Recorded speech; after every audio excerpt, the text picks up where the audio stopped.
दोस्तों, ये कोई आम खबर नहीं है। भारत और यूरोपियन यूनियन के बीच होने वाला एक साइन तुर्की के लिए साइलेंट तबाही की शुरुआत बनता दिख रहा है। बिना युद्ध, बिना प्रतिबंध, बिना एक भी तीखा बयान, लेकिन असर ऐसा कि अंकारा में बेचैनी साफ नजर आ रही है। अब यहीं से जिज्ञासा पैदा होती है, आखिर एक ट्रेड डील से तुर्की इतना घबराया हुआ क्यों है? कैसे यूरोप के 27 देशों की ताकत और 140 करोड़ भारतीयों का बाजार मिलकर तुर्की को ऐसे कोने में धकेल रहे हैं जहां से निकलने का रास्ता उसे खुद नजर नहीं आ रहा।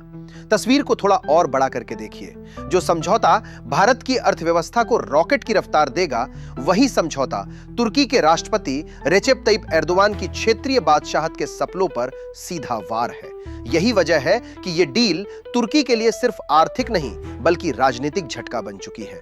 और यही कहानी और दिलचस्प हो जाती है, क्योंकि आगे जो सामने आने वाला है वो सिर्फ व्यापार नहीं बल्कि एक पूरा जियोपॉलिटिकल पावर गेम है, जहां चाल भारत ने चली है और मोहरे अपने आप गिरने लगे।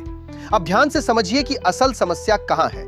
तुर्की यूरोपियन यूनियन का सदस्य नहीं है। इसका मतलब यह है कि तुर्की यूरोप के फैसलों में शामिल नहीं होता, लेकिन व्यापार के मामले में उसने यूरोप के साथ एक पुराना समझौता कर रखा है जिसे कस्टम यूनियन कहा जाता है।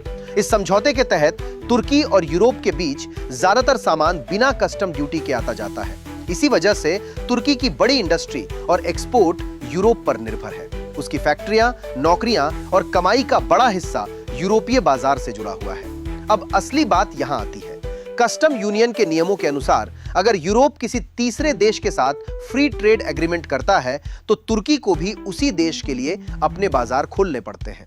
इसमें तुर्की की सहमति जरूरी नहीं होती। अगर यूरोप भारत के साथ फ्री ट्रेड डील करता है तो भारत का सामान यूरोप में बिना टैक्स जाएगा। उसी रास्ते से वही भारतीय सामान तुर्की के बाजारों में भी बिना टैक्स के पहुंच जाएगा। लेकिन भारत पर ऐसा कोई नियम लागू नहीं होता। भारत चाहे तो तुर्की के सामान पर टैक्स लगाए रख सकता है। भारत को तुर्की के लिए अपने बाजार खोलने की कोई मजबूरी नहीं है। इसका मतलब साफ है, तुर्की का बाजार भारत के लिए खुल जाएगा, लेकिन भारत का बाजार तुर्की के लिए खुलना जरूरी नहीं है। यह संतुलन तुर्की के खिलाफ जाता है। अब इसका असर समझिए।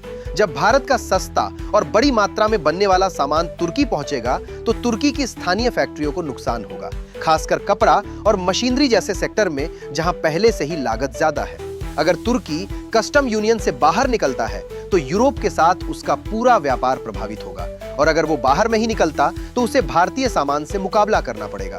दोनों ही हालात में तुर्की को नुकसान उठाना पड़ेगा। यही वजह है कि यह स्थिति तुर्की के लिए मुश्किल बन गई है। भारत ने कोई सीधा कदम नहीं उठाया, लेकिन नियमों के जरिए ऐसा माहौल बना दिया गया है जिसमें तुर्की के पास ज्यादा विकल्प नहीं बचे हैं।